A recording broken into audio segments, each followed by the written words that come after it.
Kottayam Vagamon വഴിക്കടവിൽ charging സ്റ്റേഷനിൽ car ഇടിച്ചു കയറി കുഞ്ഞു മരിച്ച സംഭവത്തിൽ കാർ ഡ്രൈവറുടെ അറസ്റ്റ് രേഖപ്പെടുത്തി വിട്ടയച്ചു. കരുനാഗപ്പള്ളി സ്വദേശി ജയകൃഷ്ണനാണ് അറസ്റ്റിലായത്. നേമം സ്വദേശികളായ ശബരിനാഥ് ആര്യ ദമ്പതികളുടെ 4 വയസ്സുള്ള മകനാണ് മരിച്ചത്. വിവരങ്ങളുമായി ഗോകുൽ രമേശ് ഉണ്ട്. ഗോകുൽ, ഇയാൾക്കെതിരെ എന്തൊക്കെ വകുപ്പുകളായിരുന്നു ചുമത്തിയിട്ടുണ്ടായിരുന്നത്? വിശദാംശങ്ങൾ.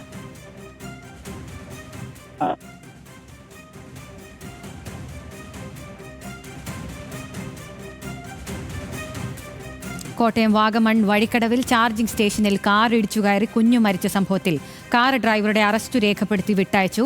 കരുനാഗപ്പള്ളി സ്വദേശി ജയകൃഷ്ണനാണ് അറസ്റ്റിലായത്. നേമ സ്വദേശികളായ ശബരിനാഥ് ആര്യ ദമ്പതികളുടെ 4 വയസ്സുള്ള മകനാണ് മരിച്ചത്. അതിലാണിപ്പോൾ പ്രതിയെ അറസ്റ്റ് രേഖപ്പെടുത്തി വിട്ടയച്ചിട്ടുള്ളത്. കരുനാഗപ്പള്ളി സ്വദേശി ജയകൃഷ്ണനാണ് അറസ്റ്റിലായത്.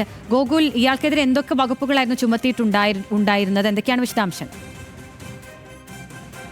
മലയാളത്ത് നരഹത്യ അടക്കമുള്ള വകുപ്പുകൾ ചുമത്തിയിട്ടാണ് ഡ്രൈവറെ അറസ്റ്റ് ചെയ്ത് ഇപ്പോൾ ജാമ്യത്തിൽ വിട്ടിരിക്കുന്നത്. കഴിഞ്ഞ 12-ലാണ് ഈ ഒരു അപകടം നടന്നത്.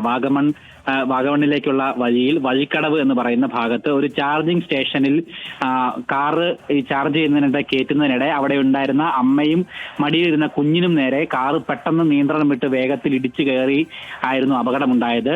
4 വയസ്സ് മാത്രം പ്രായമുള്ള കുഞ്ഞ് മരിക്കുകയും ചെയ്തിട്ടുണ്ടായിരുന്നു. അയാൻഷ്നാഥ് എന്ന് പറയുന്ന കുട്ടിയാണ് മരിക്കുകയുണ്ടായത്. ആ സംഭവത്തിലാണിപ്പോൾ ആ കാർ ഓടിച്ച ഡ്രൈവറായിട്ടുള്ള കരുനാഗപ്പള്ളി സ്വദേശി ജയകൃഷ്ണനെ പോലീസ് അറസ്റ്റ് ചെയ്തിരിക്കുന്നത്. ഇയാളെ പിന്നീട് ജാമ്യത്തിൽ വിട്ടയക്കുകയും ചെയ്തിട്ടുണ്ട്. അശ്രദ്ധമായ വാഹനം അല്ലെങ്കിൽ ഡ്രൈവറുടെ അശ്രദ്ധയാണ് ഈ അപകടത്തിന് കാരണമെന്നുള്ളത് മോട്ടോർ വാഹന വകുപ്പിന്റെ എൻഫോഴ്സ്മെന്റ് വിഭാഗം നടത്തിയ അന്വേഷണത്തിൽ തെളിഞ്ഞിട്ടുണ്ടായിരുന്നു. ഈ അപകടത്തിന്റെ ഒരു ഡമ്മി പരീക്ഷണം അടക്കം കഴിഞ്ഞ ദിവസം ഈ MVD എൻഫോഴ്സ്മെന്റ് വിഭാഗം നടത്തുകയും ചെയ്തിട്ടുണ്ടായിരുന്നു.